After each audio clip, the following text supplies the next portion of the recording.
Well, that's not what I meant to do. Let's see, share to Twitter. Share to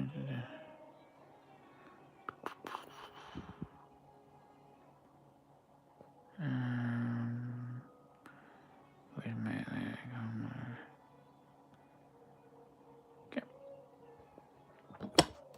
Okay. I'm going live, dear. I'm going live as we speak. I'm just setting this up and I'm sharing some links. All right. Let's see if we can get this right. It's been a while since I did this. Should we do it like Dutch Sense would? Hello, hello, hello. Or should we do it like Paul Begley does? Are you serious? Are you serious? You are here listening to Free Atlantic Radio. I am your host, Tom Kaczynski. Welcome to the show. I am taking a little break from my book writing, which is actually done, but it's not completely done. The book is written. In God We Trust is wonderful. You're going to love it. It's an awesome book. I'm going to give you guys a few minutes because I put the links out, and I know it takes a while for things to percolate. I hope everyone has been doing well, and just get a couple programming notes here before we get into some other things. I will be back podcasting, at least the plan is, on Monday morning. And what we are going to do for the next few weeks, at least, is I am going to do the Monday and Wednesday AM shows, and I will do a Friday evening show over here on YouTube, as well as I'm going to do one where I talk about some Christian issues that are very important to me over the weekend. It may not be able to get to start on that one until November, and I only tell you that because we're going to have a lot of changes happening around here, not in terms of the show, but just in terms of me and my personal life. And because of that, I'm going to be very, very busy throughout the rest of September and October. But thank you for the kind words. Thank you to everyone who's wishing me well. And for those of you who, especially a few people have sent me letters, believe it or not. And I've had a chance to see, all right, come back messages. Let's see, live chat, all chat. Okay, here we go. This is what I want. I had to get this working. Shannon, thank you for the kind message.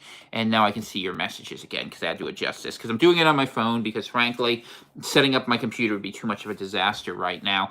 And we will go through with that. So, what have I been working on? Well, you guys will have to tell me what you want to know. Ask questions as you are. I'm sure everyone's been asking for the updates about what I've been thinking about what's happening. And I guess I was going to do a show this morning, actually, even though I didn't plan on it. But Dana had certain things come up, and I kept her company instead, which was okay because I was half groggy anyway. But let me put it to you this way. This is how I think of the question.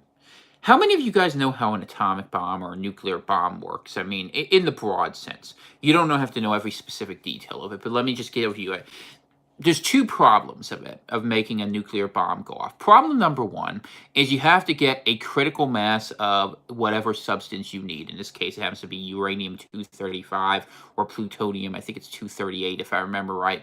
No, that's not right. Plutonium's a different number. I forget, it's 240 something. In any case, it doesn't really matter other than that you have to have a certain critical mass. Okay, that's your first thing. You need a mass of a combustible element to happen out there. Keep this in mind. I'm going somewhere with this. Number two is you have to set up a series of reactions in a very specific order. Because if you think of it this way, let's see if we have it here. I don't know. Here, we'll grab a tomato, okay? So here's a tomato. The tomato, if you blew up the tomato, right, the tomato would want to go splat. But what you have to do when you have an atomic blast is you have to have the explosions be surrounded by other explosions that have sufficient compressive force that the tomato crunches into itself to this little point of singularity where the pressure is so great you literally make matter become energy and you have this huge explosion. So why am I telling you this long wandering metaphor? Well, when you ask me, and a lot of people ask me, Tom, what's happening in the United States? Easy. This is what a nuclear detonation looks like. This is what the deliberate destruction of the United States looks like, where you have every single fault line. Think of it like maybe like an energy weapon. Any of y'all see the DEW, the directed energy weapon over there on Dutch Sense? Maybe, lasers being used and all this crazy stuff. And I know people aren't ready to believe that. The evidence is in front of you, but you don't want to seem like you think things other people don't. So you're not going to think those things. But the evidence is there if you want to see it. And that's fine if you don't. I mean, it's not for me to dissuade someone of their fictions, right? But one of the things that, I've been looking at, and this is people ask me, well, what do you think about Trump? What do you think about Biden? What do you think about Ginsburg? And what I think is that every fault line that can be set off in this world is being set off all at once. I think that the Democrats hate the Republicans and want to murder them. And we see that by watching the riotous crowds in the streets. I think the Republicans are so sick of the Democrats, they want to murder them. And you see that in how they're just sitting there arming up more and more. And you see now we are heading toward the perfect fulcrum for this. We are heading towards an election where both sides are utterly convinced the other will cheat, which they will, by the way. They both do that. And they're both convinced that the election will be stolen from them. And I will make my prediction. It's very easy. Trump will win election. It will be incredibly controversial. It will appear like it was stolen or cheated by both sides, and neither side will agree with the terms of it. And why do I believe that? Because I am looking at the bigger issue. If we look back over 2020, what has been the uniting concept of 2020? It's that. Good to see you, skeptical. Glad you're here. The uniting concept behind 2020 has been very simple. Anytime we can be made to hate one another, we are. It happens every time, every single time, and so it's going to happen. And what would make things the people the least happy in the next 2 months? Let's say a second lockdown, that'll make people pissed off. The Republicans ramming through a justice, that'll make people pissed off. The fact that while they're fighting over it, that all those tens of millions of people who are unemployed, we don't even talk about them anymore. We've just forgotten about them, who can't pay their bills, who the CDC is temporarily saying you can't kick them out. Yeah, they're not getting paid. You forget the second stimulus check. That isn't happening this side of a vaccine. And, that'll be the deal. I mean, they were already saying, Brookings Institute was saying that they're going to give you $1,000 to take some test experimental vaccine. If you want to go for it, good luck to you. I'm not doing it. I'm getting ready to fight that. So that's where we're at, and it's going to get worse. And so my thought on Ginsburg, couple points. Number one, and I'm just going to say this. I am, at this point, you guys know I'm politically agnostic. I think Trump is in on the deal. I think that this whole left-right thing at this point is a delusion. I think that ultimately, let's talk about Trump for a second so that you know where I'm coming from. We're talking about a guy who the media supposedly hates, yet he worked with every one of these people for 20 years. We're talking about someone who's not supposed to be in with the dark side of society, but ran casinos, the biggest money laundering operations out there. We're talking about the guy who's the epitome of justice, but he used to hang out on Epstein's Island, okay? And look, I'm not saying Biden's any better. He has a creepy as anything vibe that you can see. In fact, there's this great video I saw circulating of him where someone's saying, you're not going to win, and then the other guy, Biden's saying to him, you're going to wish I didn't. I already wish you didn't, Joe. I already don't want you, Don. I don't want any of these people, but we're going to get one of them. And it doesn't matter which one. The point is to have you trapped in this idea that there's actually that much of a difference. And look, I have a big position on policies. Y'all know that. And I think there are things that are right. But I think that what we have here, like I'm telling you, is an orchestrated setup where we are watching both sides be set up in a way where the goal is to have us all fight one another and go into war with one another. And the bad news is it's going to succeed. Because the reasons people are pissed off is legitimate, but the reasons that we're being manipulated into it aren't.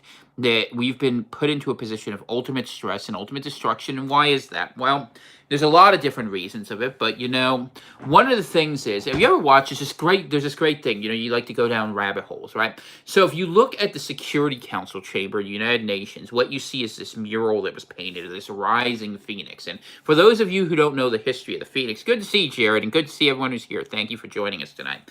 So you see this huge thing, and China may nuke us. I hope all is well for you, by the way. Thanks for being here, Arian. Good to see you.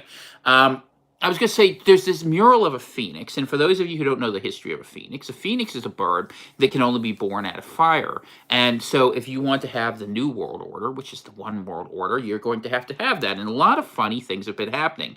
China continues to arm and get ready. They've been rehearsing drills against Taiwan, India against China, Iran against Israel. I read a rumor yesterday that King Salman of Saudi Arabia died. The minute that dude's dead, Saudi Arabia and Israel are going to enter an alliance. And if any of you follow the Bible at all and know some of the Daniel prophecies or revelations, you might be worried about these sort of things. We are living at the edge of what I believe are the end times. And I'm going to talk about that too, because, I try to separate out what I believe from what I can prove a lot of times. But at this point, I can't do that and keep you safe. So I'm going to tell you this. The end of 2020 is going to be a question for you. It's going to be a question about what you believe. And ultimately, you're going to need a bigger context, a deeper context to understand the events happening around you, because these are not just random occurrences happening one after another, where the world just gets worse and entropy and everything that can go wrong at exactly the right time does. The Ruth Bader Ginsburg, who has been dying for years, just dies 45 days out from an election. Do you think there are accidents? I don't.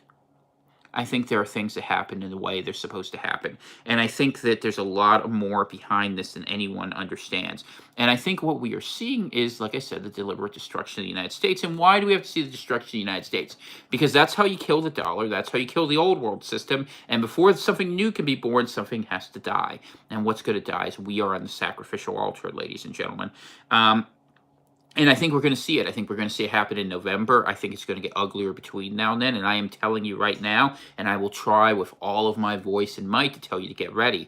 What does that mean? That says emotionally, you need to get ready for a situation in which survival is going to become paramount. That means spiritually, you need to be ready. You need to be thinking about what it means to live and die. And, you know, I will tell you as a Christian and a true believer, getting right with the Lord is the best time you can invest. That means getting ready in terms of your preps and your logistics. You know, are you living in the right place? Are you somewhere you want to be for the long term? Because you're not going to have another chance. And you need to think about those things. And I know no one wants to tell you that. People are going to tell you, it's going to be okay. It's fine. All those people who are burning, you know, and look, the whole country. I mean, honestly, you want to look at a biblical hellscape. How many states are burning throughout the U.S.? Every city's at war with itself. We have tens of millions of people out of work. All we are waiting for is the other shoe to drop. The minute that the banks don't print out money, it's going to be game over. Or the minute that we decide, hey, we're going to war because the election was stolen because the donkeys were good and the elephants were bad, or vice versa. And look, like I said, I got to get back to Ginsburg. I am not a Ginsburg fan. I'm not going to say anything. You know, it's not my job to speak ill of the dead, but I will say this.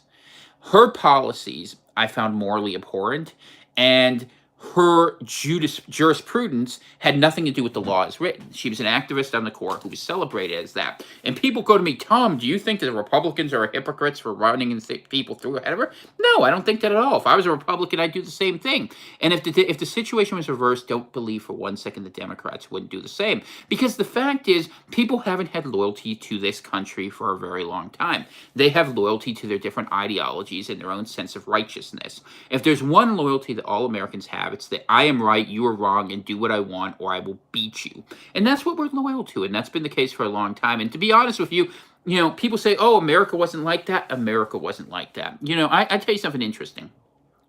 And this is in my book, In God We Must, which will be out later this week. I expect you to all go get it, because this is how you subsidize keeping me on the air. And if not, I will punish you until you go get it.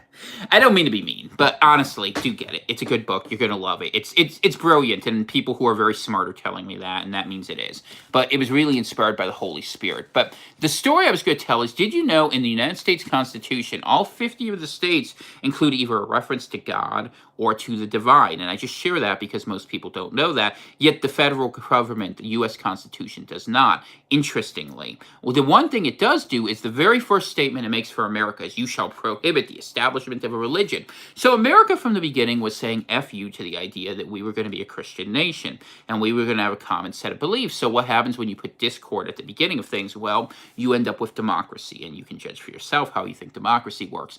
I can go out here all day long and tell you what happens in democracies. We could talk about Athens if you want. We could talk about how Socrates, the last decent person, was poisoned, and they rushed to get into a war with Sparta, and they got themselves crushed in the process. And they were never the same again. But that's what happens with democracy. Or we could, pick whichever one you like. We could go through the history. It doesn't really matter. I know most of it, or enough to go ahead and have an intelligent conversation. But what I'm telling you is the America you think you know is not the America you live in. It's never been the America you live in. And you could learn about that if you want. Go read someone like Manly P. Hall. Go read Albert Pike. And I'm going to say, don't read these wanting to do it. You want to see the dark side of the world and how it works, where up is down and down is up. You can find this information. But I share it with you because now we are in a time where we have to think of things differently. And you have to see if things make sense. You see this whole country being manipulated by a media where both sides are being taught to hate each other, where we are being promoted to act into a race war. We are being promoted to act into a political civil war. We are being manipulated into a world war. And I will ask you, if you are a Democrat, Republican, independent, agnostic, whatever you are, is this in your interest?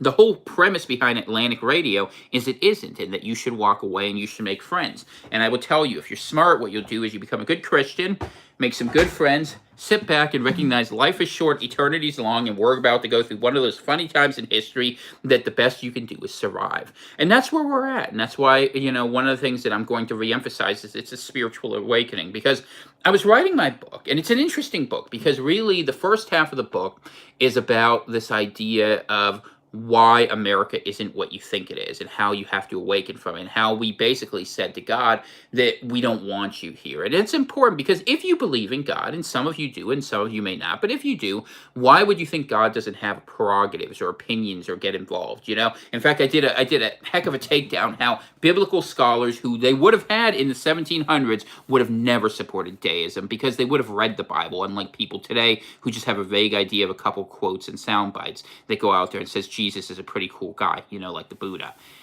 Rank heresy, of course, but I read more because what else would I do? That's why I grow the beard, right? So I can sit there and just stare at books all day. But anyway, and just one other aside. So many people are dumb, and I don't mean to be insulting in this, but let me just say this. The biggest thing that makes me frustrated is I watch a lot of content, and people put ideas out there like, hey, did you think they might be going ahead and having a conspiracy from the left? Yeah, they want to take down Trump. What facile, just how should I say, superficial analysis. I watch these people over and over again, and they can't see it because it's literally they don't understand the basis of manipulation and deception. So I will help you, and I will tell you the way the world really works, and take it from me because I worked in government for many years. I was a legal clerk for many years. I ran towns, and I worked for a defense contractor. If you want to tell what someone who understands the shady dark side of the way the world works, Thomas J. Kaczynski can do that for you. So I will tell you what it is. This is about keeping appearances to keep people happy while figuring out how to get the most power and control for yourself. That's all it is. Government is a series of overlapping patronage networks that seek to control one another. Usually they're manipulated by money, and money itself is a game where money is printed by some people to control others because they have enough force to make you not ask the question, and they're smart enough to distract you by every which way. Remember, if you have a haunted house with 99 false doors and one that's true, any of the 99 are just as good, and that's the way they keep control. They let you have as many lies as you want because as long as you don't find the truth, it doesn't really matter. And when you start getting attacked for something, that's how you know you're onto something they don't want you to know. Feral, good to see you. Glad you're here this evening. God bless you, and God bless everyone who's here with me. I see we got a pretty good crowd. I guess you guys missed me. I don't know why. I'm going to be out here, and I'm just going to be launching things. I mean, I put my giant cross on it. My friend Kanaz, who was on Free Atlantic Voices and who will be doing the Friday show for us. Also, my very appreciative for his editorial skills. He's going to be helping with the book. He sent it to me. I just haven't had a chance to review his updates yet. But I was going to say, the thing about that was that we were going out there and we were talking about these things. So we went back to the book. And the second half of the book was, I took the quote from Mark 7, where Christ lists the different sins by which a person defiles themselves. And every single one of them America experiences. And look, you don't even have to be a Christian to understand if you have bad behaviors, you're going to have bad outcomes, right? Prometheism, the book by Dr. Giorgiani. Well, there you go, Prometheism. So Prometheism, and I don't know the details of the book, but I know Prometheus is a analog for Lucifer. And I know this because think about it. Prometheus is this Greek hero who steals fire from the gods. But the question you're going to have, my man, you are not sinless. There's no one who's sinless. You might think you are, but that's just incorrect. But we'll talk about sin because it's actually the most interesting question, right? Because you believe one of two things. You either believe man is smart enough to work the world on his own and get the happy outcomes, to which I present as counter evidence reality, or you believe that we need some guidance and we need some help, by which I present the idea of anything other than this shithole we're stuck in. And I want you to think about that deeply, because what happens, you want to know the root of sin. The root of sin is putting your will over the will of what should be, the will of God. And why does that matter? People ask, why do terrible things happen to me? Why do people fight? Why is the world unjust?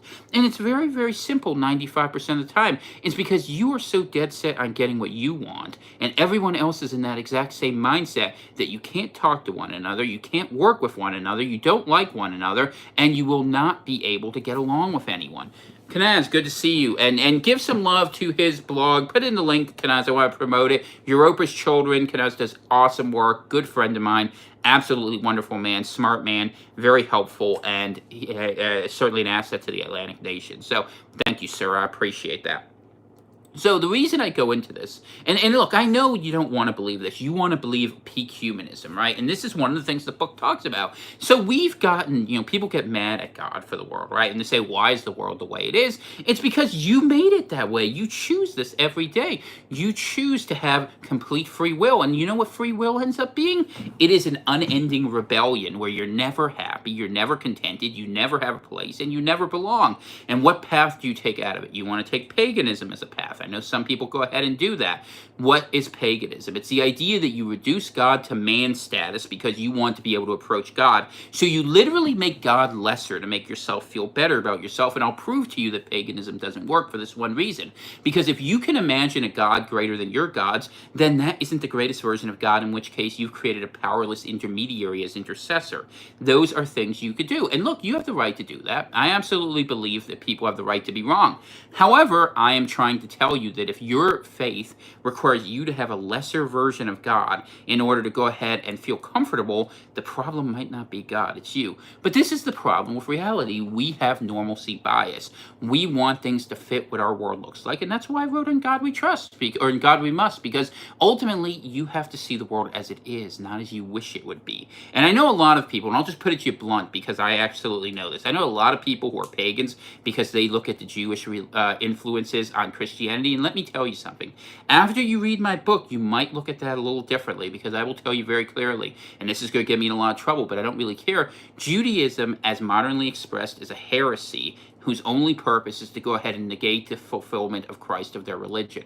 That was the end of it. Anything past that is an embrace of something very dark. And I will say another thing. The Messiah that they're imagining is going to be coming along pretty quickly. You can see the Orthodox Jews celebrating it. That is, in fact, the Christian Antichrist. So whatever you believe, I will tell you, a big scuffle is coming, and people are going to be awakened. So if people become aware of that, they will realize things are very different, that this is not what you think it is. But people don't say that, and I will tell you why Christian preachers don't say that, because they get paid a lot of money through the Israeli government to put things out there. You don't believe me? Go watch Rick Wiles on True News. He'll tell you how Israelis have been paying people like Pat Robertson and the ilk ever since the 1970s. And why did they do that? Because if you control both sides of an equation, you win the argument. It's the same reason that both parties have the same donors paying for them. Did any of you see Newt Gingrich was on Fox News, and he tried to talk about George Soros, and this is just like basic level stuff, and they shut him down because they did, well, we don't need to bring that up. Oh, we don't need to bring that up. So we don't need to bring up who spends the money. We don't need to bring up the middlemen, let alone the big players. No, we have to have the narrative where everyone's mad about injustice because the country, which has the wealthiest black people in the world, is the one who's supposedly so terrible to them. Okay. Or that, that the same people who support transgenderism, which most of the black community hates, or who love abortion, which kills more blacks than any other cause, actually, in the United States, that's the good guys. Okay. So, I don't know. I can't believe in the craziness anymore. So I could tell you all these things. And what have I been doing with my spare time? Okay. So I study things that are far more interesting than the stupid ways in which people behave.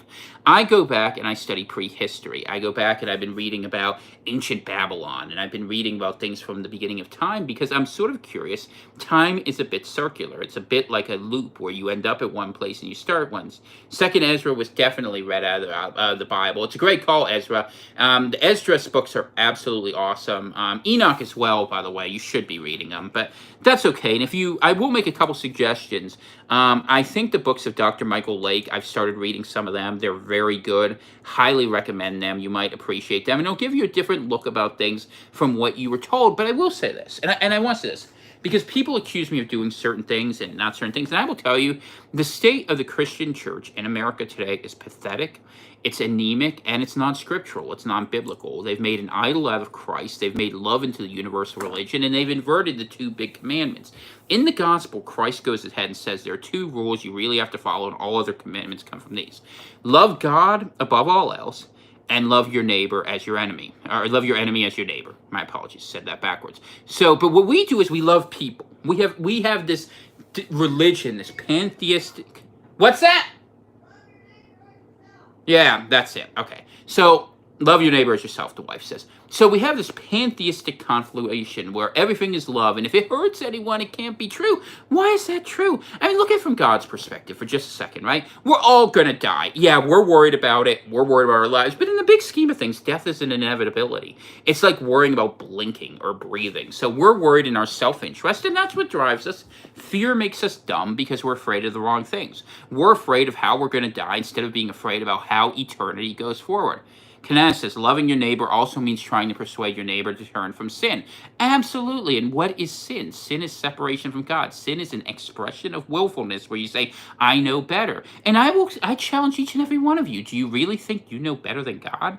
Do you? I mean, if you think that, fine. I mean, that's your choice, but that was the choice Lucifer made, and that's the choice that leads into death, because where else can it lead? You don't have the ability to give yourself life beyond this. You don't have the ability to perceive greater morality. So even if I was completely wrong, it wouldn't matter. I'm still better expressing the faith, because at least there's the aspiration of something better. And this is where the fight happens.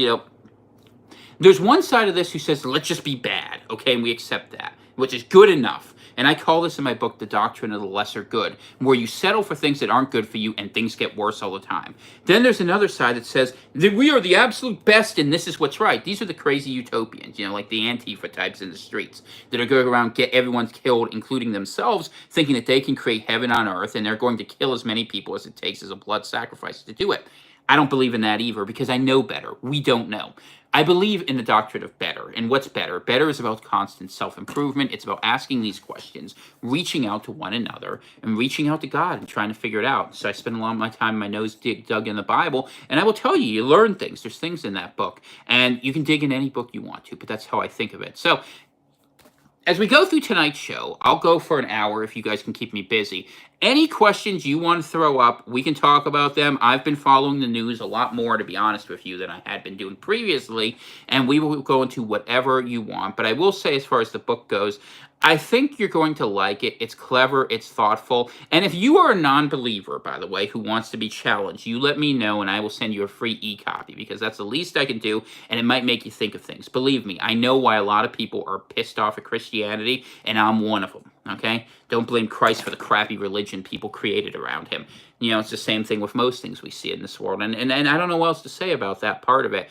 What I will say is that I think that we are going to see a continuing cascade of violence. I think that we will probably see a series of bigger lockdowns happen soon. And I think everything will be going forward into a fight over the election day. And I've been telling people to be ready for that. And I think that that's really important. So we will go forward with that and we'll go through it. So good to see you, Patches. Glad you're here. Joseph, glad you are here. Always appreciate having you. Hope all is well in Kentucky. New Ice Age coming up super quick. We will see. Let's see. So anyway, what else do we got? All right, so you guys hooked me up with some questions. And if Ezra, if you were asking me a question, I didn't understand it properly. So can you please rephrase it? You have to forgive me for hitting this thing here in the kitchen and for the sort of meh presentation. Things I am going to talk about in coming days, though. I have begun looking, and if you have episode ideas for shows, I think that's good. I want to talk about the wildfires out west. I've been watching these videos.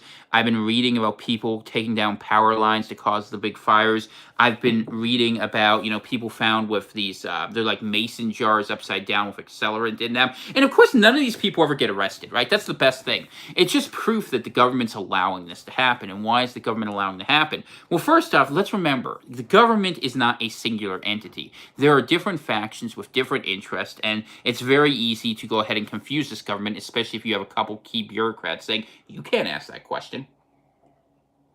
And so what we see happening over and over again is we see policies being inflicted upon the American people that make people poorer, more scared, and less able to act. And I will say this. I've seen that Attorney General Barr has declared certain cities as being anarchy where they can't get federal money, and that sounds good on the surface of it, and I even agree with it on some level. But the problem is all that's going to do is ramp up the violence. There is no cure and solution. I mean, the solution would have been to take these riots, put them down in 5 seconds when they started in Minneapolis, when a guy died from fentanyl overdose, and the police made it into a big deal. Sorry if that offends you. That's the reality of what happened. And these are the things, but you can't have a conversation about truth. truth, and this is the problem. You are not allowed to put the truth out there. You put the truth out here on YouTube. If I had a bigger audience, if my audience was 10 times what you guys were here, I would get shut down too. You know, it's just absolutely the case. All right, so let's see what Jared has. Good question. How can, and good to see you, Russ, by the way, how can liberal states break away when they're debt-ridden and federally dependent? Easy. They get someone else to pay for them. Every state that breaks away is going to declare bankruptcy on its debt, and we're all going to end up at that point anyway. I do believe that if this goes the way I think it will, you will see the West Coast break away first, and you will see them go ahead and be a protectorate, and you'll probably see potentially, and I know this is going to sound crazy to you, but I think the odds of seeing a first strike against the United States in terms of a nuclear attack by some combination of Russia and or China, I think that that is absolutely possible. And if I was going to make a guess, and this is an educated guess, there's a lot of people, I watch prophecy stuff, and I watch things that would seem crazy because you never know what people might know. It gets you thinking at least outside the box. And if you wanted to take out the United States, here's how you would do it. And I'm not endorsing this, by the way, so don't take this the wrong way. I'm just telling you as an analyst what you would take. The United States runs on 3 cities, essentially, despite what people think. It runs on the combination of New York, Washington, and Chicago. Take out those 3 cities, and you won't have a United States to stand anymore. So let's pretend you were going to nuke 7 cities, okay? What would be the 7 cities you would nuke in the U.S.? Well, you'd probably nuke those 3. You'd probably nuke Norfolk to take care of the Atlantic Fleet, so there couldn't be a residual military there.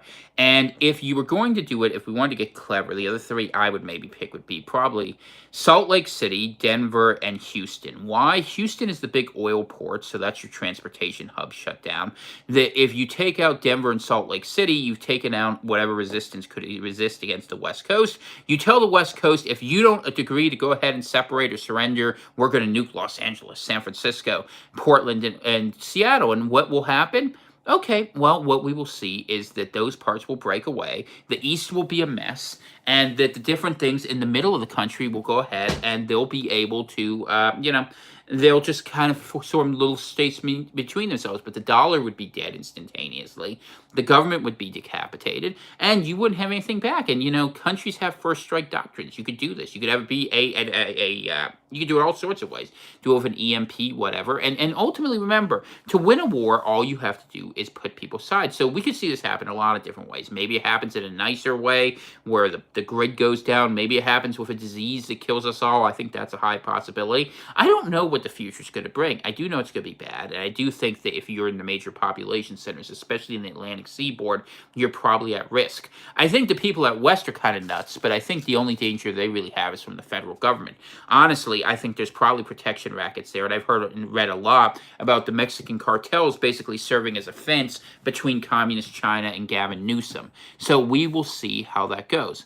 Let's see. Rick claims that China won't nuke Chicago, New York, Washington because they need the food production of the American heartland. Maybe they won't. Maybe they'll go out about it a different way. Honestly, an EMP would probably accomplish the same thing in a lot of ways because we would tear it down quick enough. But I don't think, and I know people think China's going to occupy us. I don't think that's the case. I think that we will be split up if that happens that way. But we'll see. It's interesting. It's not that hard to believe. And honestly, I wouldn't be surprised if they're hiding up in Canada, some of those people. So Froggy says, Christianity is dying among whites, and what's left will all be brown people. The truth hurts.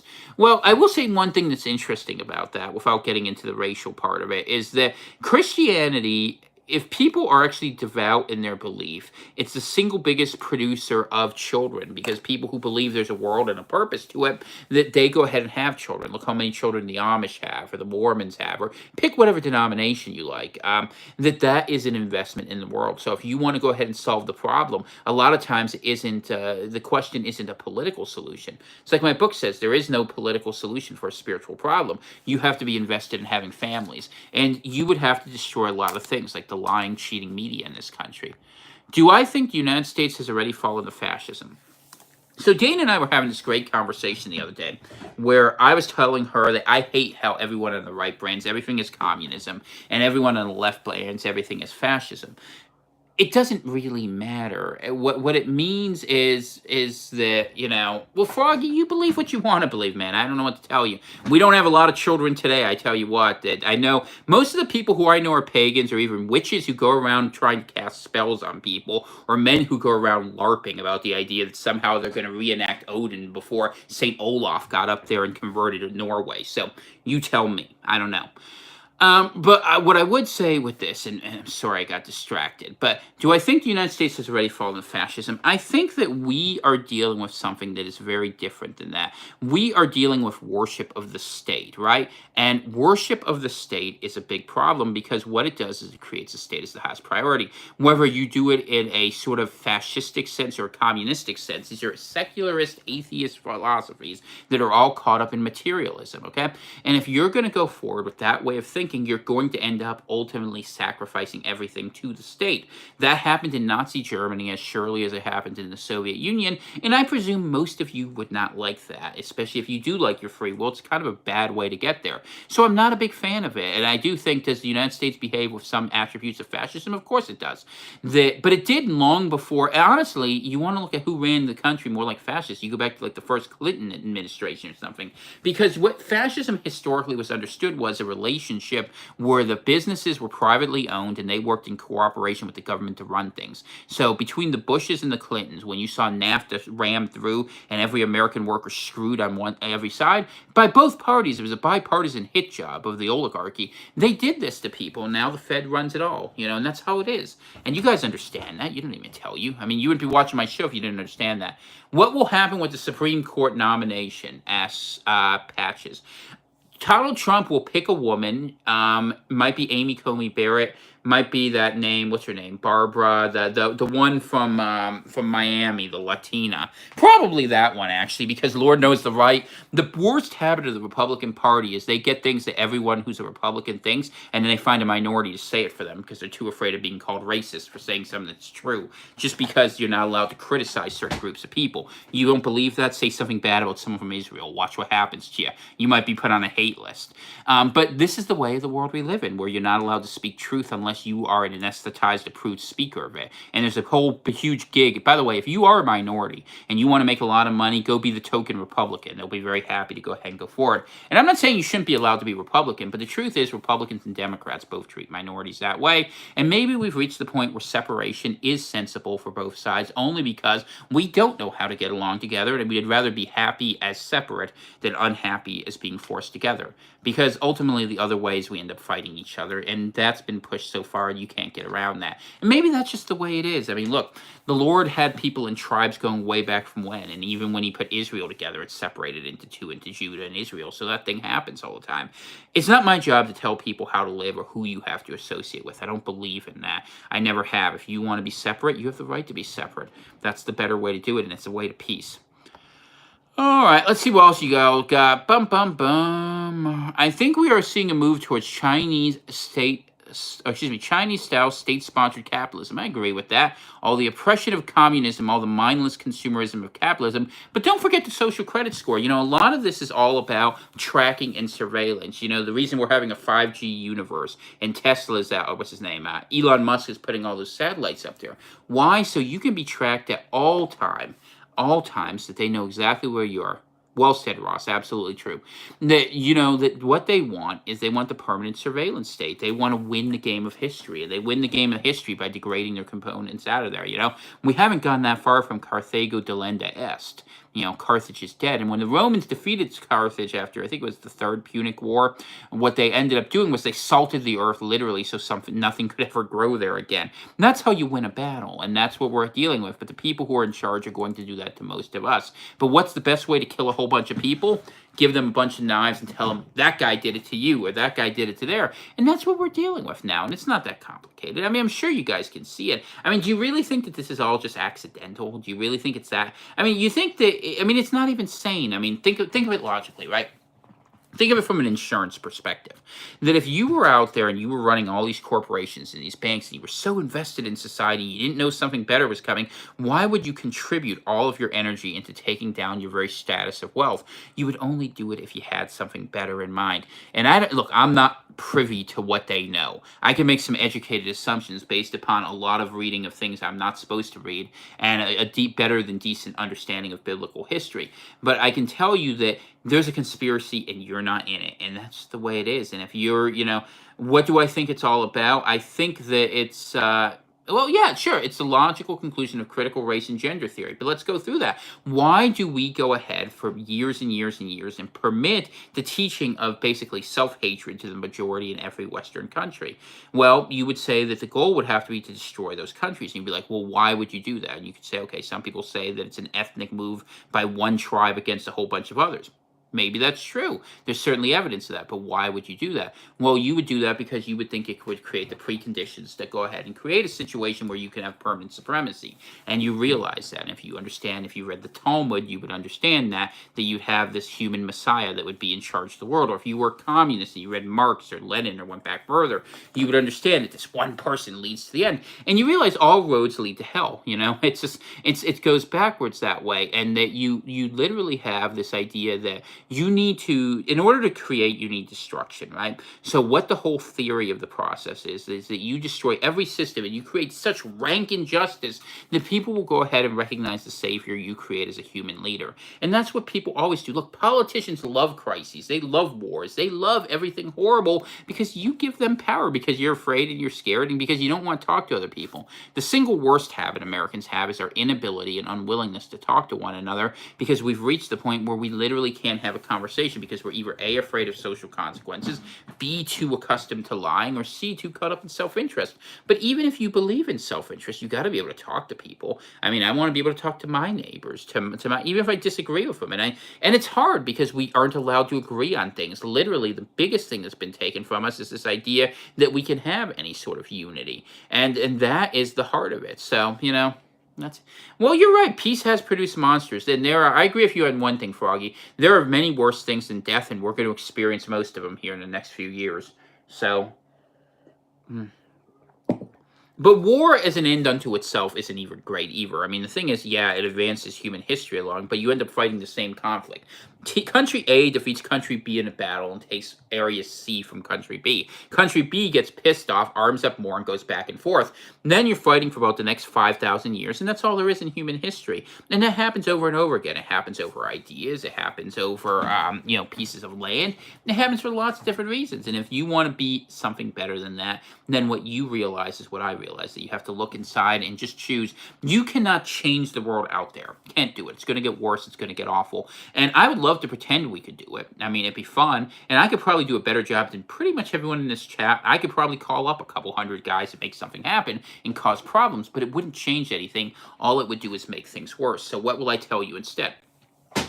That defilement proceeds from within to without. That literally, that who you are changes the way the world operates around you, right? And the only choice you have, the single choice you have in life, is how you're going to respond to the things around you. So what would you end up doing? What I would recommend is you change yourself to be the best person you can be, and you have to figure that out for yourself. If you want my opinions on it, I could tell you on that. I think you kind of know it already, but ultimately that's the challenge you need to take on, because you are now going to deal with things where your legality, in my opinion, is going to go away, or it's going to be used to oppress some but not others, and depending how you look at it, it doesn't really matter.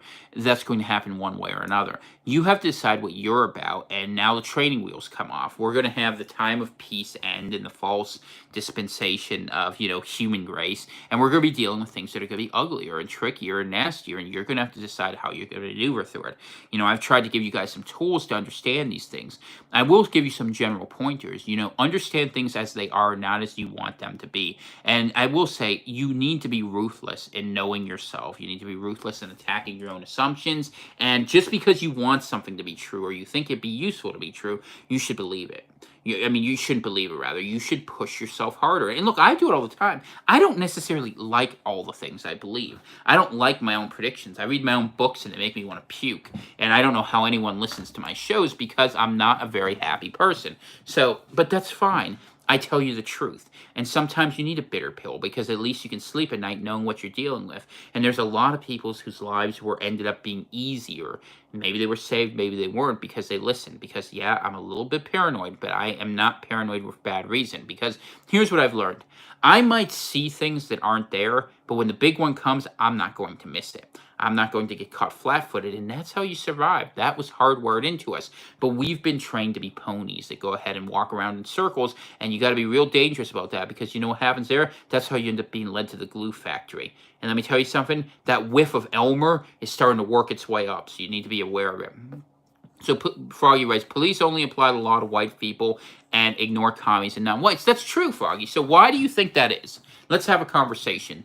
Why do you think it is the law is only applied to white people and not to minorities? Who benefits? Key bono. What happens when that happens? And as you answer that, we'll have that conversation, because I want to persuade you of something here.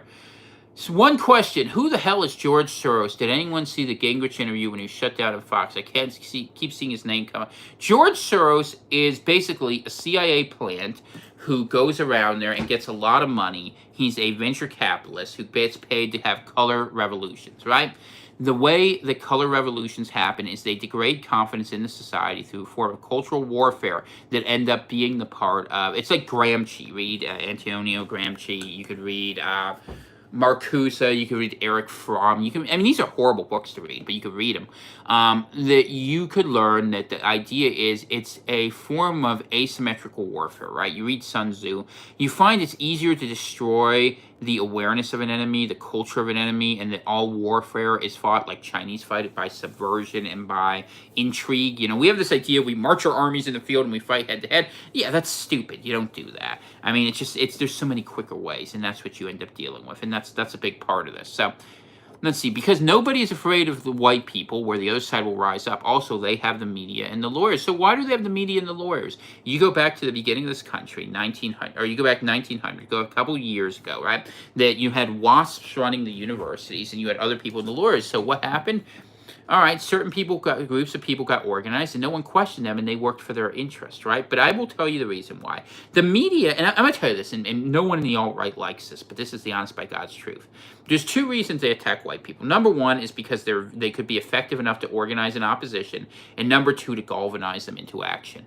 In the end of this, I will tell you what will happen. If there is, in fact, a new order that comes out of this, they will purge the minorities, and I genuinely believe this, who were responsible for fighting and rioting, and they're going to offer the very people who put the reason for them to be in power up on an altar of sacrifice and say, you know what, we're going to get rid of Antifa, we're going to get rid of all these useful traitors and miscreants, because if you're going to have a new totalitarianism, what's the first thing the Bolsheviks always do?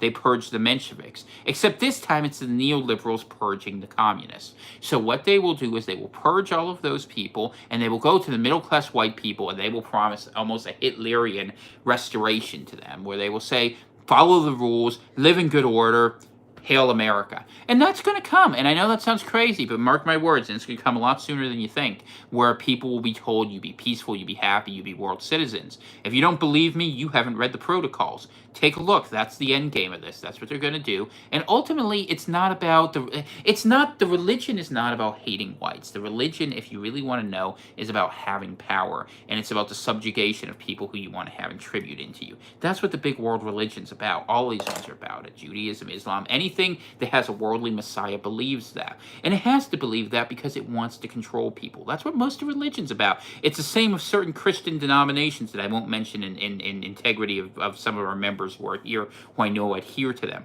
But you ultimately have to choose about a connection with the Lord, or you could choose to have some way of having political control. That is some of the things that you have to be aware of. But that's a longer conversation. We could have a whole episode on it. I'm sure at some point we will, but I will tell you that I genuinely believe the control here. No, they're not going to be. Look, I'm telling you, Froggy, mark my words. They are going to go ahead and be the kindling used in the fire. It happens all the time. Look at it this way. Were the people who ended up running France after the revolution the Jacobins in the streets? No, they weren't. It ended up being eventually the old classes that come in. It always is. And why is it that way? Because these people are used and they're abused. And we'll see. We'll see. It's a testable theory. We'll see who's right. We'll see if you're right or if I'm right, but I bet you I am. And I will say that because the people with the most money are the ones who are bankrolling Antifa. Do you think a bunch of college kids who don't know how to have two pennies rubbing together are going around for free? They're being paid to do it. They're being paid to be transported. They're being protected by the George Soros-sponsored DAs every single step of the way. And when you begin to understand and you see that deeper level of it, you realize that this is not a revolution. This is a stage coup by a neoliberal international elite who want to have control over everyone who's productive. They're not going to go after the people who are quiet little citizens. They want that. They want the sheep to follow. I'm not allowed to call them sheep. Dana doesn't like when I use that word. They're not allowed to go after the little you're going to have to give me a new word so I don't use instead of and there's a biblical reason why they don't have that. Let's see here. But anyway. No, that doesn't work. People won't understand that. You have to work on that. But anyways, the people who follow the herd, in any case, that's the problem you're going to have. So we'll see what ends up happening. They are absolutely lemmings. And so you know why I'm pausing is... Lemmings. Okay, we'll call them lemmings. Dana doesn't like when I use sheep and goats. She wants me to use goats because there's a very specific biblical meaning in gospel that's relevant to that. But look, that's how I see it, and those are the pieces. And I'm gonna shoot truth the way I am, and you know, I'm a Christian man, and that's honestly, I was thinking about identity. So let's talk about identity for a second. Like, so my identity, right? At this point in my life, what's my first identity? First identity is Christian. I'll die for Christ, and I mean it. And whatever that takes, I'm very happy to do that if it comes that way. Number two is I am a husband to Dana, my lovely, wonderful wife, part of my family, and loyalty to the people who are around me. That's really what I believe in. And, you know, it's regional, it's local, it's clan, it's all those things. I don't really have a lot of loyalty to America. America hasn't had a hell of a lot of loyalty to me. And frankly, the more I understand about American history, the more I understand it was just a Masonic BS game to begin with. You don't believe me? District of Columbia. What do you think Columbia is? You ever see that icon of Columbia pictures? The woman with the crown, you know, you see her pop up over and over again. Okay, you don't know what that's about? You need to go do your research. Go understand the language of symbols. And this is what they don't teach you.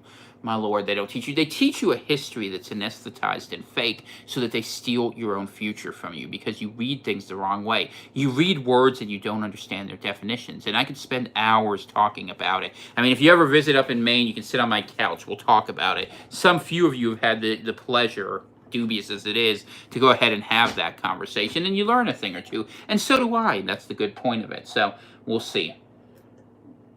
But I do think things are going to get funny here, and it's going to... Oh, I don't think they're spontaneous and decentralized. Yeah, that's Hippo's absolutely right.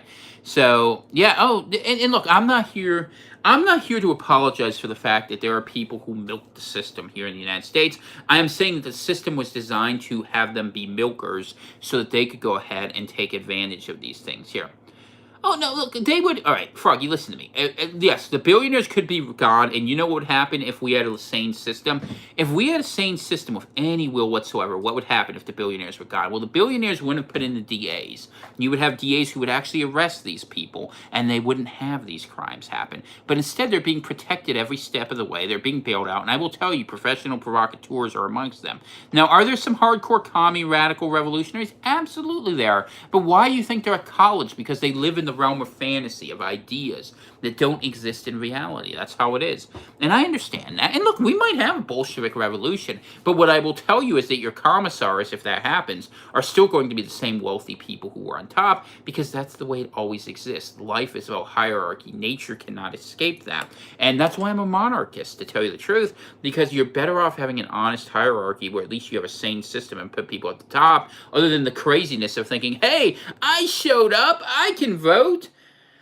I hate voting. I hate democracy. I hate all these things, you know, and they make no sense to me. I mean, I understand why it sounds like good public relations theory. I get it. And that's the thing that bothers me about American politics. If I can go on a rant here. You guys don't mind, right? You've missed me. I've missed you too. It's good.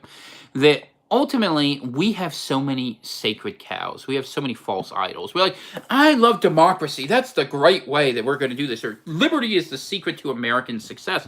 So let's talk about liberty for a second. Liberty is the idea you do whatever the hell you want, whenever you want. It's called anarchy by other terms. And you can say, oh, well, we had a responsibility to balance that. Did we?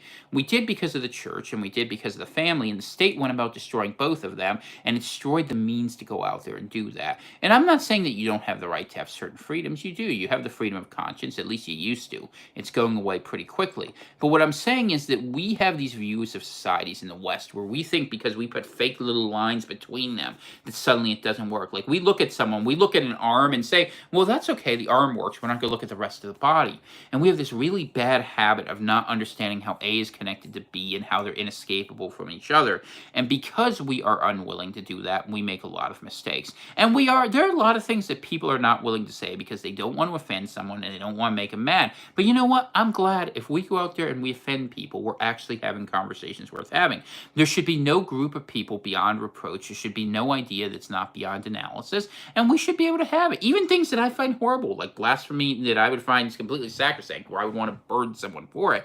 You should still be able to do that because that's how we explore ideas. And a fool reveals themselves through their own words. I genuinely believe that. Instead, what we do is we silence the people who call these things to opposition. And that's a big problem. So we'll see what happens. All right, get your last minute questions in here. If you haven't hit the like button, hit the like button. If you want to subscribe, subscribe. If you want to send something to the Venmo, it would help. It'll get me through the writing faster. I think that would be good at CVC PRV. Like I said, I am going to be back full-time on Monday doing the morning show. I'll be back Wednesday, and then Friday we'll do some evening stuff. And I'll try to put more stuff out for you. I mean, it's getting to the point where I don't know what to tell you, though, because, I mean, I can kind of describe the color of the fires along the way, but the problem you're going to run into is that you're not going to be able to run from these. And I will tell you, it's my own personal opinion. I'm not trying to sell you this as an analyst. And this is my belief, though, is that literally I think we are going to see stuff far worse than you can imagine. I think we're going to see earthquakes, meteors, volcanoes. And why do I believe that? And you'll laugh at me, but I don't really care. I believe God's real, and he's pissed off that what we do is pretty rancid by any rule. I mean, by human justice or divine. I mean, it just doesn't fit at all. I mean, we just are rotten people, and we act that way. And what happens is you get corrective. If you're a kid screaming in the back, at least when I was a kid, you'd get slapped, and that's what would happen. And I'm not mad at my dad for that. That was right, because if you don't learn right, and no one cares enough to make you pissed off to teach you what's right and wrong, how are you ever going to learn? How are you going to have a society if everyone can do whatever they want, and we just have to accept it? You watch these people sitting there, they're eating a dinner, and someone goes up to them, you're going to do your white privilege, blah, blah, blah. You know, if they ever came up here, I'd end up in jail because I'd punch someone in the damn face. And I know that's terrible, but that's the truth of it. Because you know what? It would be the best thing for this person. They'd get a chance to reconsider how they're living in their lives. And sometimes you need a swift spiritual punch to the face, you know? That is an awakening. And it's just because you have to treat people with basic decency if you want to expect. You want to go out there and you want to claim you're a victim. And there's so many groups who do this. Say, I'm a victim, I'm a victim. Everyone's a victim in this society. No one's responsible. No one's accountable. You know? Including conservatives, by the way. They like to be victims just to different things. And so we don't go out there and instead say, hey, I'm going to hold myself to the standard you do. But this is why I don't like being around people, because even when I watch people, I'm actually such a happy, such a nice, such a kind person, and then I'm forced to interact with people. You know, Ross, it's funny about that, since you mentioned it. If they try to rebuild the temple in Jerusalem, there will be earthquakes and fire. Keep an eye on it. There's a report that King Salman of Saudi Arabia is in critical condition. If he goes, Mohammed bin Salman, his son, 35 years old, will probably make an active alliance with Israel, and then it's on. And things will get real funny real fast. So a lot of people think that's going to happen quick, and it could happen as early as this week, and I'm not even kidding. I know I seem crazy, but I watch the news closer than you do. Did I hear Louisville's in a state of emergency? Yeah, and it's absolutely crazy what's happening in Louisville. And, you know, I'll tell you the one reason it happens, and I'm just going to say it to you, if they had a Republican governor in Kentucky, it wouldn't be a problem. And not that I like the Republicans either, because there's a lot of problems, but, you know, what the Democrats are doing is absolutely crazy. But then again, they're getting paid. See, here's the thing. They're getting paid by the same people. You know, it'd be like if you were watching a football game, right? And let's say you're watching the Patriots versus the Bills, okay? We'll pick two Atlantic teams here. That ultimately, if the same owner owned both teams, what difference would it make? How easy would it be to throw a game? And that's the way it is, you know? Maine is too close to Washington, D.C. Well, that's fine. You know, I like it in Maine. And I think that's why a lot of people in Maine have friends in Washington, D.C., which is why they wouldn't blow us off the map like they would about people out west. But that's just my thought. People will make their own bets. And y'all can do that. So that is all good. Upcoming ice age will change everything to global starvation. Starting in 10 years, Google Ice Age ahead, Ralph Witschke. It's possible. I've heard that. Solar minimum plays into it. Let's see what else we got here. You don't have to pay people like crazy. True. Bum bum bum. Don't you think after they destroy mainstream, people are hungry? They will start to use an opportunity to bring in work and start in a new world order under their control. My man, of course, Ross knows. You know exactly what the game is, and that is true. I have zero doubt that that is in fact correct. What's your over under on how long Ruth Bader Ginsburg has been dead? I'm going with 2 years. She's, in my opinion, she has that whole Osama bin Laden effect, where when it's convenient for her to die, she did, and there was no body with him either. There's a lot of people you kind of wonder about, who even with Jacob, what's his name, George Floyd, and it was in an open casket. You kind of wonder. The sacrificial scapegoat is to throw the burden of sin on the Gentiles. Well, we certainly have the burden of sin, and so do other people. Jews may not take it on them, but everyone has the burden of sin. It's an inescapable element of our being and how we fell apart from things. But that's my own thought. Is food getting more expensive? Are any websites tracking the food shortages, or is it overhyped? Worldwide, food shortages are happening, flooding, weather disruptions. We are seeing the price of food happen. And what you should see right now in this stage is food inflation is happening in two ways. You see smaller sizes of boxes and fewer brands. The consolidation is the first step. The second step you're going to see is the purchasing power of the dollar collapse. Why? Because the debt is getting unsustainable. That will happen. But I do think with the next set of shutdowns, if the riots get any worse and truckers don't want to deal with it, especially if you have difficulties getting through states, you're going to feel it bad. We're not quite there yet because America was incredibly ultimately rich country, and what ends up happening is that it takes a long time to extinguish that wealth, but we have now eaten up the supplies, and winter, as they once said, is coming. No, that's true. Well, let's see. We'll see if I'm right. I mean, look, if you think everything's working out good, man, why are you doing it in my chat? This is the wrong place for it. At bottom, this is all in God's plan. And I agree with that. Isn't this all in God's plan piece? I think so. I mean, I do think that this is coming to an end. And if you want a theological, or I should say an eschatological argument for why I think this is the end times, we are now reaching the point in history where man can literally unmake his own being by genetic manipulation. The fact that we have a DNA manipulating vaccine coming out should be sign enough to you that we are close to go ahead and destroy ourselves. I mean, I'm surprised you're skeptical of that, Froggy. I would imagine, given some of the things you say, you've studied Weimar a little bit. These things happen quite frequently.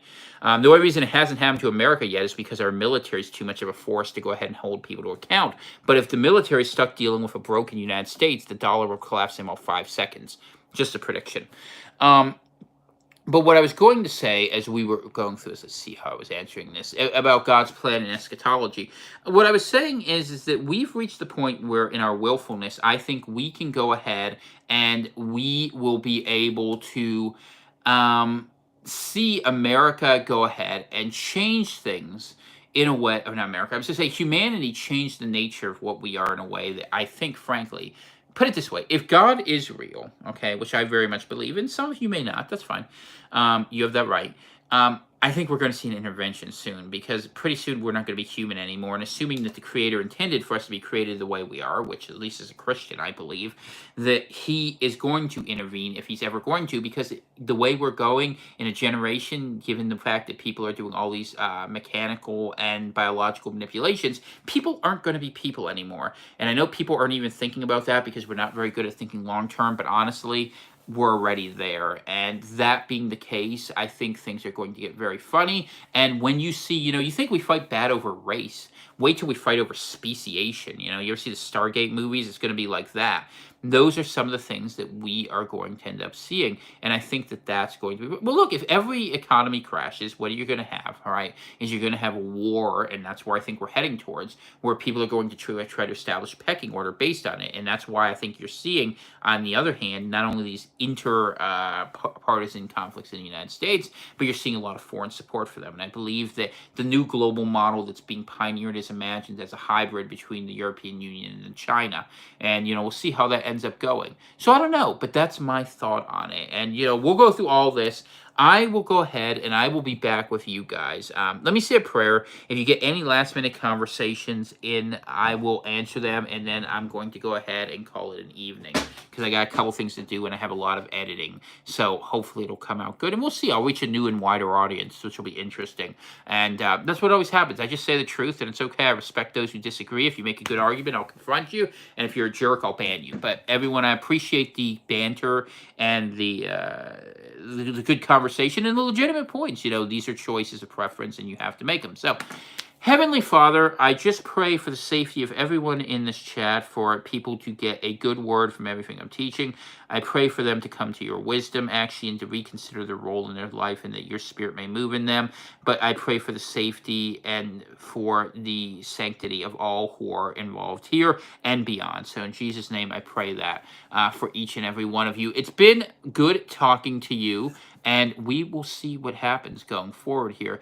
God bless each and every one of you. I hope you get right with Christ. And if until you do, especially if you don't, you better figure out a way to be safe. It's rough out there. It's not going to get easier. But I will be back to go ahead and profile every problem in every awful way, looking at all the details that you all love to hear about in painful things as a threat analysis. And I will do that probably at least until we hit the election. And I will say, if things get very weird, and I will tell you before I do it, don't be surprised if you want to go radio silent after November 3rd. It might not be the stupidest thing to do, because people are going to be looking for people they don't like. And that goes in both directions. So keep safe. God bless. Keep your head on a swivel. Have a good night. Bye.